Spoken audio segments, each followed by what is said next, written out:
Do more by doing less. With me, Charles Alexander, for small business owners, startups, and busy folks.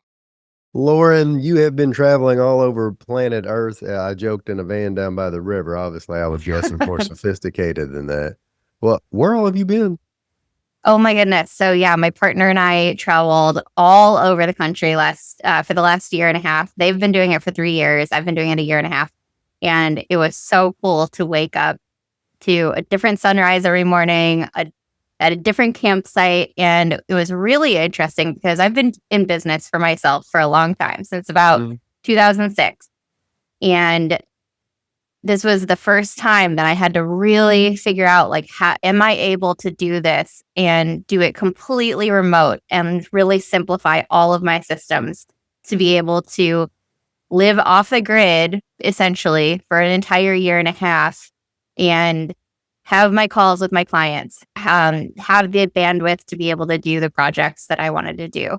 And it was really, really fun. And people always joke, in a van down by the river. We did travel in a van. We were at campsites, and like I told you before we started the interview, the river spots are the good ones.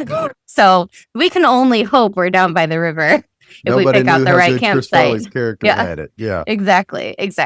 So let's back up a quick step. When I'm asking you, why have you been traveling? So tell folks kind of what you do, and then what caused you to say, hey, we're taking the show on the road, and we're going to simplify everything. Sure. A little background about me is that I started a record store with my former partner when I was 19 years old. So I started a record store, ran it, owned it for 15 plus years, about 16 years almost. And I'm no longer part of that store, but that gave me the most real world education on marketing, branding, storytelling, building a brand around the owners of the business. Yeah. Like, it was very, very, very important to my education in how to build a personal brand. And a couple of years in, people started asking me, how are you doing this? Like, how are you getting people to come to this little metal shop, like this, vinyl store? And we're talking like 2008, 2009. So like in the middle of a recession, I was really young. I was like too green to quit. I didn't really... You didn't know any better. Yeah, I didn't know what I was doing. So I was like, oh yeah, well, I'll just eat at my part-time job and then not eat again until my part-time job. Like, I was crazy, but I was young and I wanted to make this happen. And so people were saying, like, how are you getting people to come in here? How are you getting press and like the news and all this to happen? And I started realizing that this was not that we weren't the only ones having this problem. Like, we weren't the only ones that were trying to solve this problem. And so business owners, I started working with them. Then I started branching out, doing a lot of personal development, a lot of educational development in marketing and branding. I went back to school for design. Like, I kind of got this really great, well-rounded experience of learning.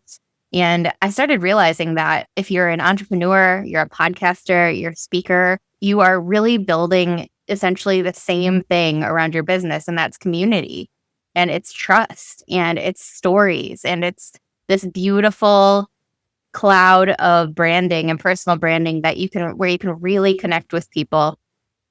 I learned that from the record store, and so I kind of started my business. I started a non-for-profit for local businesses as well. I would host conferences every year.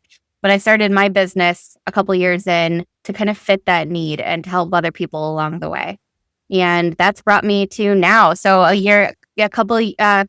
over 4 years ago now, I split ties with the record store. And a year and a half ago, I decided with my partner now to travel the country in a van and to just really prove to ourselves that we could do it. They had been doing it for 3 years. So already, Pat knew this was definitely something that they could do. But adding another human being, me, and 2 dogs to the mix was another level. And so, one, if you're ever thinking about doing this, make sure you really like your partner. A lot. You're going to be spending a lot of close quarters time with them. And I, of course, really do. I really, really love my partner. So it was really fun. And we got to wake up in a new place every day. We got to see the entire US. Sometimes it was water, bodies of water we'd see first thing in the morning. Sometimes it was mountains. It was just absolutely stunning and a beautiful way to spend a year and a half. And now we are settled in the Midwest in Rockford, Illinois, about an hour outside of Chicago. What kind of dogs?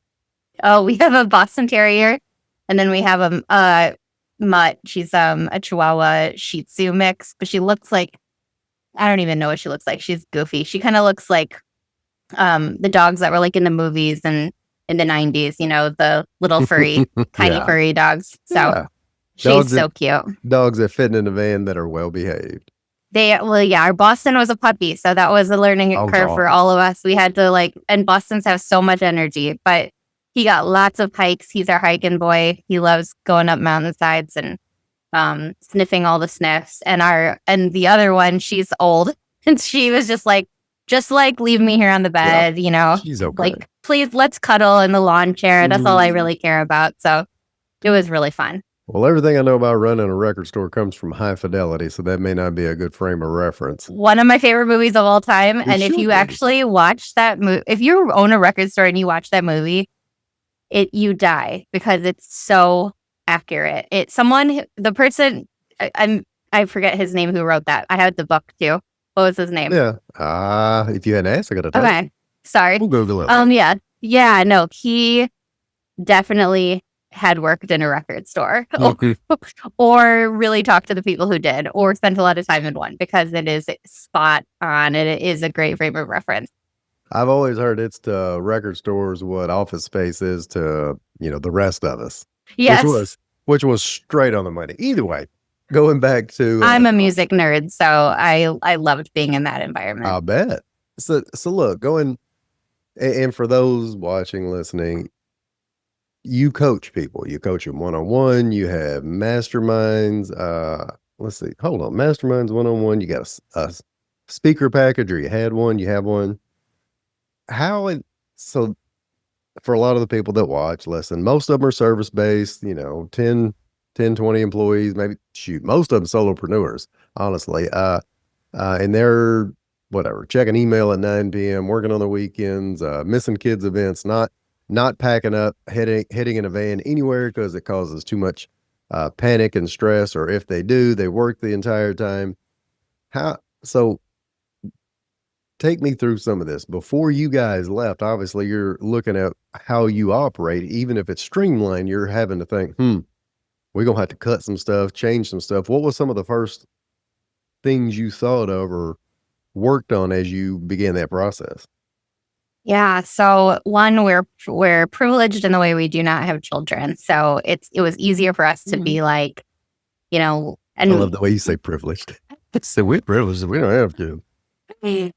Kids are beautiful. They're a blessing. Oh, sure. That's not, that wasn't our lives. So we were and for many women, that's not part of it can't be part of their lives as well. So that's right. We in the way that we don't have children, it was a lot. I will say that it is a lot easier for people that don't have children to just pick up and do something like this, right? We also don't have a lot of stuff. So that part, I just want to be very clear. Neither of us had stuff. When I walked away from my past situation and moved out, I had almost nothing. So I kind of that was the choice I made. Yeah. And my partner also doesn't have a lot of stuff. So we kind of had this ultimate opportunity in front of us where we were like, well, it wouldn't be that hard to just put the stuff we did have in storage. Stuff you do have, yeah. And really take off. The hard part is not having a place to come home to if you get tired of it, So you really have to, if you're going to do something like this, you really have to think about that. You're not going to be able to just go home if you feel like this is too much. If the weather gets bad, if something happens, you got to figure it out. And so it became a great skill that we learned for us to just be able to figure things out. Mm-hmm. The things that I had to work on with my business to be able to make sure this could happen, right, is having strong internet. So for campers, remote workers, the internet that we used was not Starlink. We actually got a Starlink. We returned it. Just being How very did you retain clear, your Starlink? it was huge and it didn't work in places where there was a lot of like buildings. So it worked better in like super remote places, but we were camping all over the place. We needed internet wherever we were at. So we used this thing called Pep Link. It was amazing. And Pep Link, I want to shout out that we learned a lot about it from this blog called Engineers Who Van Life, because they needed a ton of bandwidth while they were van lifing, these two engineers, and they wrote these really in-depth blogs, as engineers would, all the details, all the resources. I learned a lot. We learned a lot about it from that blog, and we ended up going with Pep Link because it worked so much better. It was like, so what you do is you take these SIM cards, you plug them into the back of this Pep Link thing, and then it forces a Wi-Fi signal from several different SIM cards. So it was pricey, but we were able to, it's like kind of paying like a couple cell phone bills, but we were able to have internet that was perfect, and we could both use Zoom both at the same time from almost any campsite we ever went to. There was only one campsite the entire year and a half that we had an issue getting internet from. So that was really great. That was one of the things that really helped us. The other things that I had to do was I had to time block, and a lot of people talk about time blocking.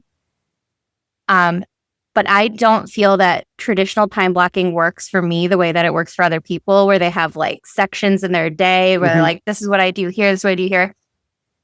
And my special brand of neurodivergency, my special ADHD brand, I feel like that really limits me, and I don't get anything done when I have too many things on the calendar that say, oh, you're supposed to do this at this point, this at this point. So what we did is we blocked days. So my partner would do Mondays and Tuesdays would be their call days. Yeah. And Mondays and Tuesdays would be my CEO days and my like get client work done days, deliverables and stuff like that. On Wednesdays and Thursdays, those would be my call days. And those would be my partner's CEO days, get stuff done days. And then on Fridays, we would move.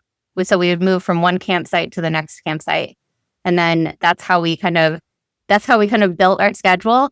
And we had to have really clear communication about this is how it's going to go. And we have to be really clear about like, we don't leave our campsites on Mondays and Tuesdays, Wednesdays and Thursdays, because we're both having different calls. We had to be really clear about like who's taking what calls when for like sound quality and stuff like that. So just a lot of communication, but I'm a fan of blocking days, and I still follow that schedule now. I was kind of following it before we left, but I got really serious about it on the road. I still follow it now. So Mondays and Tuesdays, I never do calls.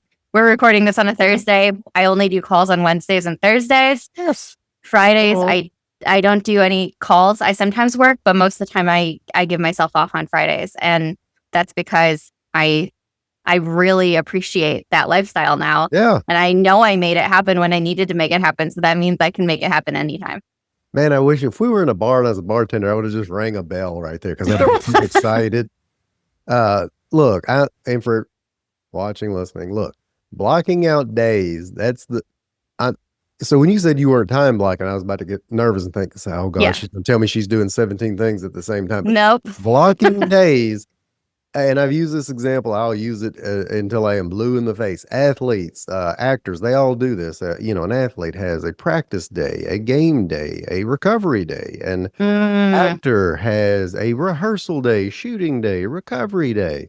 And those are foreign to us sometimes. So think about like a teacher. A teacher cannot task switch every 2 minutes because they have 20 sets of eyes on them at all, which would be, dude, that's so hard.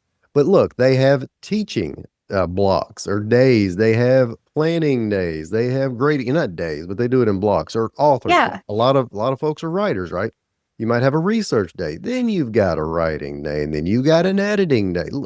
But I love that. So you're talking about today. Today is we're doing this day. I'm doing multiple podcast interviews. I'm doing multiple Zooms with people I just met to talk to them about any and everything. And that's one of the ways I've been filling the time freedom community. But Friday and big chunks of Thursdays, big chunks of Fridays is only that. Because once you get into that mode, then you can kind of stay there all day. And I don't know if you're in a full flow state, but you're at least in that mindset. Look, I'm hijacking your interview here. This is great. I agree completely. And honestly, like the if I was only to have 3 hours to do something, like I said, I don't think this is the same for everyone, but my brand of ADHD, I'm like, that limits me. I feel like I can't get anything done in that 3 hours because I'm looking at the clock being like, I only have 3 hours. I only have 3 hours. I only have 3 hours. Yeah. So like giving myself like this day is for CEO tasks, like doing the admin work that my admin is waiting on me for, doing the like email checking, a lot of my email checking, doing a lot of like my communication things with my clients, checking in with my clients on Voxer, doing just like the little things that add up on Mondays, and then writing my own podcast episodes or my blog posts or writing social media posts. All that stuff gets done on Mondays. And that gives me, I'm such a creative person. Like it gives me the ability to just flow creatively through that day. Sure. I feel like I have no barriers and nothing stopping me and nothing that I have to stop for, or like put on makeup for, or anything. I can just like be, And I also wanted to say one more day that I've been doing since my divorce that has been extremely influential to my life is my sacred Sundays. And I call them sacred Sundays, and that means I will do nothing that I don't decide that I want to do. It's like a day to decide how I want to spend it in whatever way I want to spend it. So even when my friends ask me to do things on Sundays, I really say no most of the time because I'm like, I just want to light candles. Yeah. I want to putz around my house. I want to water my plants. I want to listen to a record, like a new record I got, and I want to just have the most sacred day for me that is possible. And I've got my partner doing it too. So now we both have a sacred Sunday, and we're just like flowing through our creative states. And that's what we need to be able to feel like we can attack Monday and like actually really kill it. That's right. And I talk to entirely too many people who never take any time off. And if they do, they ruin it. But then they try to justify it by saying, well, but I feel alive when I'm working, when I'm productive, when I'm not doing anything. I just feel, I'm supposed to be productive while I'm here, blah, blah, blah, blah. Like, yeah, but if you don't get that rest, then you're not really productive. It would be like someone who goes to the gym 3 times a day, every day. That sounds cool until your body breaks down because you didn't get the appropriate rest. Or could you imagine doing that just with your own health and well-being? Like, I just eat all day. I just feel so great when I'm eating all the time. Well, your body needs a break. So you can't do that all the time. And that, for our thoughts, for our creativity, for all of that. So in looking at that and somebody thinking, all right, well, cool, you block off an entire day, but even if they do, and if you can do blocks in 2 hours, 3 hours, and that works for you, that's great too. But they have to decide ahead of time what's going to go into those blocks. Because so many people I talk to and work with, everything is important. Like if you look at the little Covey quadrant of important and urgent and not important, everybody crams everything in a quadrant 1. Everything is on fire, which is not.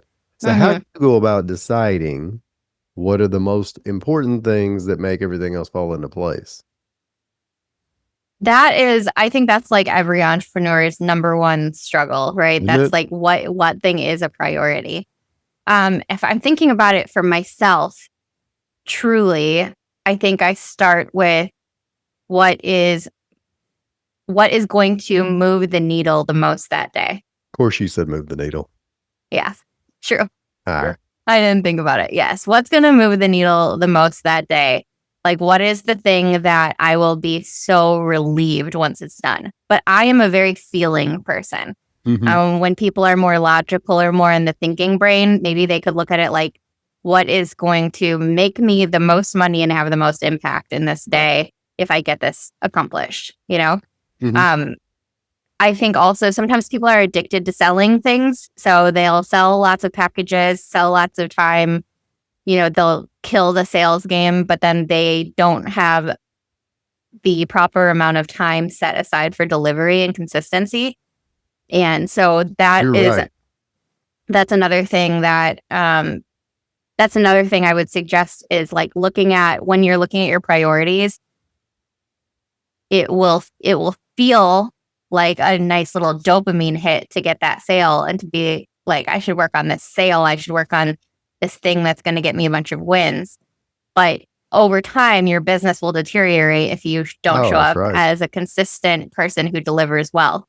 So that's where I go back to. Think about what's going to actually move the needle the most, what's going to have the most impact in your day. What are you going to feel relieved when you get that done, and start there.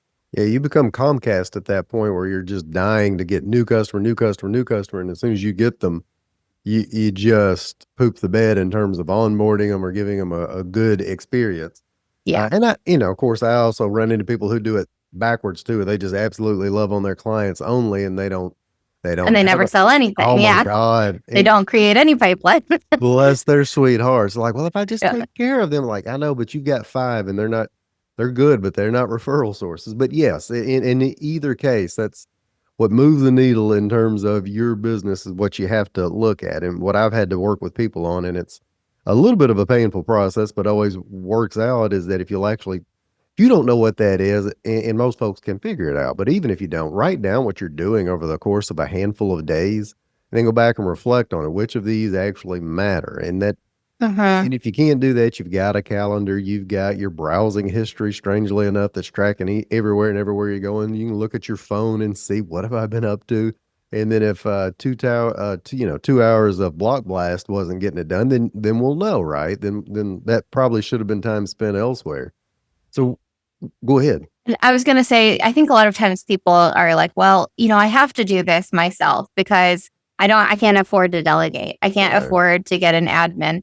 And I've been there. I will say that most of my business, I have worked without an admin. Yeah. Now I have the most wonderful, brilliant, amazing assistant, Melissa.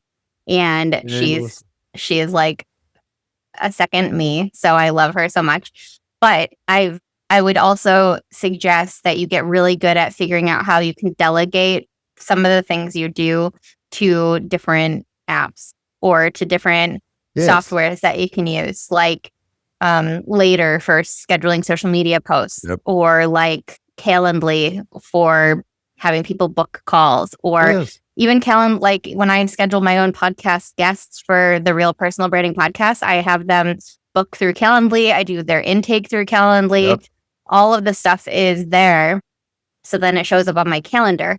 When people book a 30-minute call with me, even if it's a friend, I'm like, sorry, excuse the formality on this, but do you mind just booking it through Calendly so I like have more context right when I open it up? It'll set up the Zoom. It'll put it on your calendar. It'll send them a reminder. You don't have to do anything. And I can be super meta about it. I'll be like, I know this is stupid to make you go through Calendly, but like, just do it.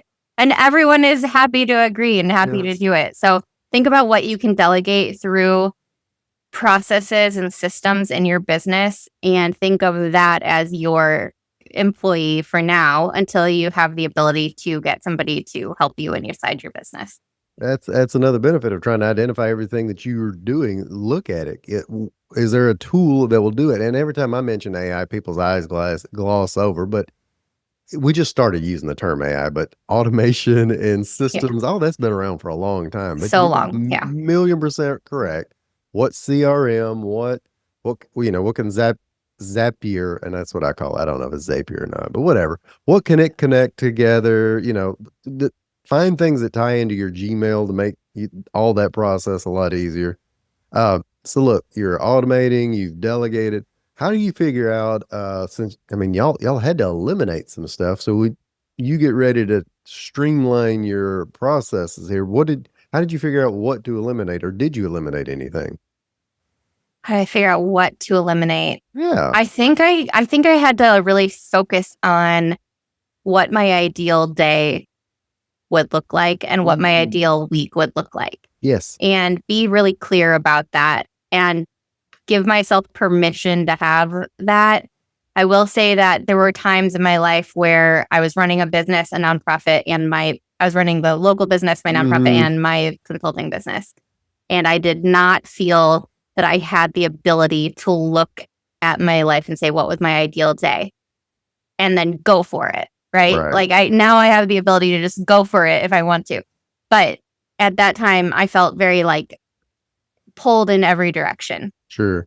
However, I still did that kind of exercise then, and I would just chip away at it really slowly and very consistently, and move towards it little by little all the time. So it was still important to do that, and felt that at that time I was doing that while looking through a lens of someone else's life plan, not mine. Sure. Yes. And so there was a little bit of difference there. And now I have the ability to really look at like, what is my ideal situation? And what is the way that I want to move towards it. I have a little bit of a more freer mindset around those things, but I want to make sure that I am always remembering where this started. And where this started was me in fight or flight, constantly overwhelmed all the time. Yep. And having to fight to choose the choice every single day that I want to get just this much closer to an ideal day or an ideal week.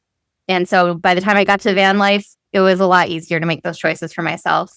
And I don't know that I would have been able to make those choices for myself had I not started 10, 15 years ago. That's, I'm glad you said that, because so many other folks that hey, I'm older than you. They get to my point and they're like, they hit midlife crisis mode and they try to do not necessarily what you do, but some version thereof, but they have never whittled anything down. And that causes complete chaos when they flip the switch, and it doesn't work like that, because you got to start way back. And I'm glad you said, what's my ideal day look like? What's my ideal week look like? One of the first things I do when I'm working with any of my clients is, before we start time blocking and everything else, like, we don't have a goal to work toward, it's not going to work. I've helped people create a shorter work week and watch them immediately fill it up with something, because they had no clue what to do with themselves when they got it.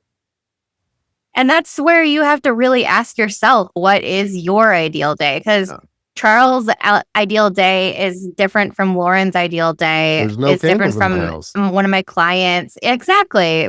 Different from one of my clients' ideal days or ideal weeks. And that's what I love working with people on when they're building their personal brand, when they're working on telling their own stories and what their why is, as I really, and building their business. That's the stuff that I get really nerdy about and I love so much. But what I really love about it is helping people figure out what is perfect for them and how things work for them, and how personal branding shows up for them, how they share their own story and get to see how all of those little bits and pieces from the early parts of their life have moved them forward to where they are now, and how we can use that and really use that to generate more income, more profit, but also build a business that makes them feel happy and really feels like them.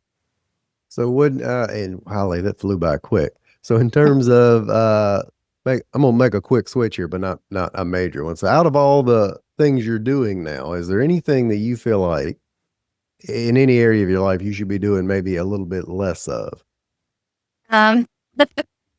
Right now, I used to have really good boundaries about this. And in the last couple of months, I've been definitely scrolling too much. There's, I think, the onslaught of media and news constantly right now.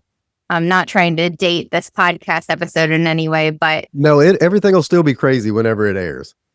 There's a lot of stuff happening in the news right now in the US, and I've been scrolling a little too much. It affects my life. It affects a lot of people I love. And so I've been, thinking about a lot of that stuff. And I think that if I didn't do that as often, I would have a lot more time to take action. And that's my new goal, is taking some more action. I'm glad you said it in just that way. Love in action. Yes.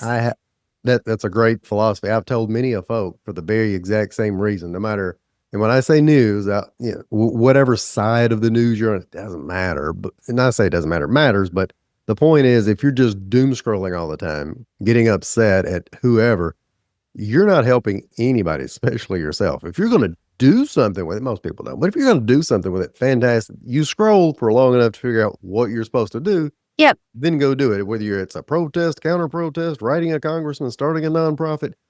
If scrolling will lead to that, sweet, scroll. If scrolling is just going to lead to you being pissed off and unable to sleep, quit scrolling. You're right. And that's my new goal. And I am a very action oriented person. But I got lost. I got a little lost in the chaos of it all for a few weeks, and now I'm ready to hit the ground running. Red So, TCB. Lauren, yes. how can somebody find you?